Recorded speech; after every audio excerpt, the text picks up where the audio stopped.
What's good? What's good? What's good? Another episode of book reviews. I gotta look up every once in a while, or else I might run into some while walking. This has been a really cathartic, really nice experience. Just kind of going through these. I mean, I've loved it. I hope you enjoy it too.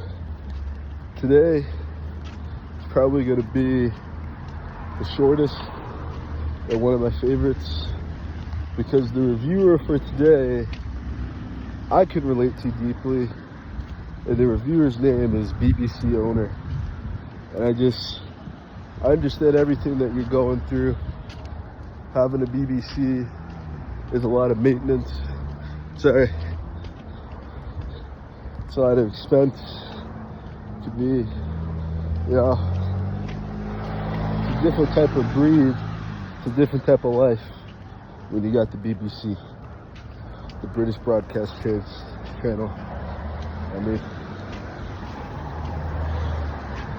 But I actually just said the man's review already. The book is a beautiful switch. Hey, what's up, brother? God bless you. God bless you. Have a wonderful day. The book is called The Beautiful Switch. This book is about, it's actually a little, there's two main plots going on in this story, and I feel like it's easier to break it up between the Andrew plot and the Blair plot. Alright?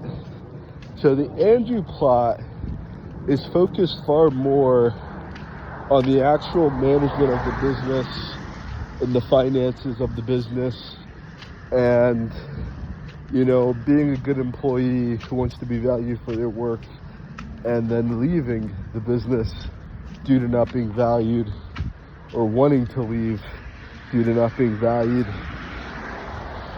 but doing everything there. So the business needs Andrew.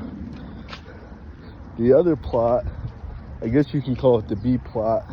It's easier to call it the BC plot for Blair Castle, is the fundamental story here about Blair being turned into a woman, dealing with that experience of gender dysmorphia, and reconciling how is he going to live, how is she now going to live her life now as a woman, and perhaps returning to that.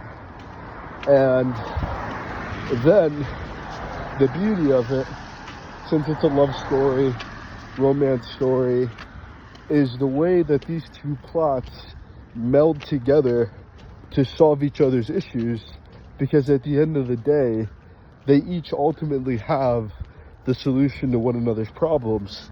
Andrew, whether Blair is male or female, just has the natural aggression of a capitalist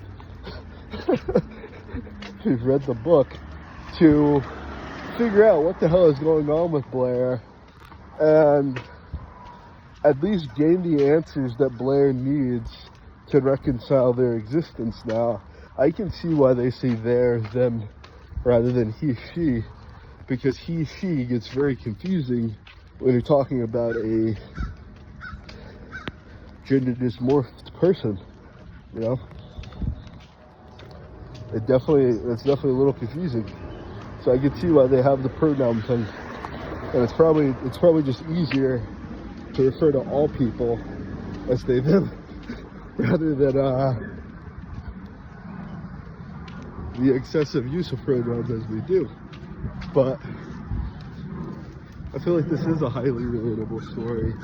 The review there's two reviews. Well, there's one review, there's one rating. There's one review, one rating. They're both 5 stars. Highly recommend it. But I think the beauty of this book is that it literally came from one sex scene. A few of my most favorite books come from one sex scene, and then to justify the existence of that sex scene, or how that sex scene even happens. So the sex scene was him coming into the apartment, finding his boss as a woman, and then proceeding to copulate with his now female boss through a little resistance, but ultimately with zero resistance whatsoever, you know, because it's something they always wanted to do. It's something specifically Blair always wanted to do, and simply just did not have the equipment to convince Andrew to take the bullet on. It's not really something Andrew had ever planned to do with that person. So that's one thing I would add to that context there. But when you really feel like your life is entwined with another person's, you really feel like your fate is entwined to their fate, I feel like that's what creates a lot of the great romance, a lot of the great love. So ultimately, it is an experience of a man falling in love with a woman, but it's also two souls, two men reconciling centuries of discord and difference, reconciling one life directly impacting the other life, and then replaying the same situation now in what's supposed to be a better, more equal circumstance, but Andrew still ultimately finds himself feeling like a slave. He still ultimately finds himself working like a slave.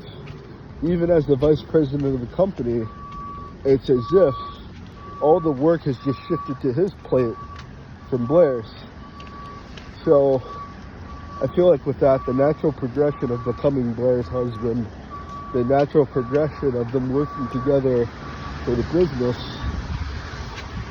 it all just came together so organically. The whole concept for the idea came so quickly. The book was written in about a week. It was edited immediately after. And then my mom was the first one to read it. No, sorry. My partner was the first one to read it, and she was like, "This is gay. This is weird." And I was like, "I know I have a hit now. I'm right by traffic, and I don't want to get hit by a car." So that's it for today. That's it for now. Peace out, y'all.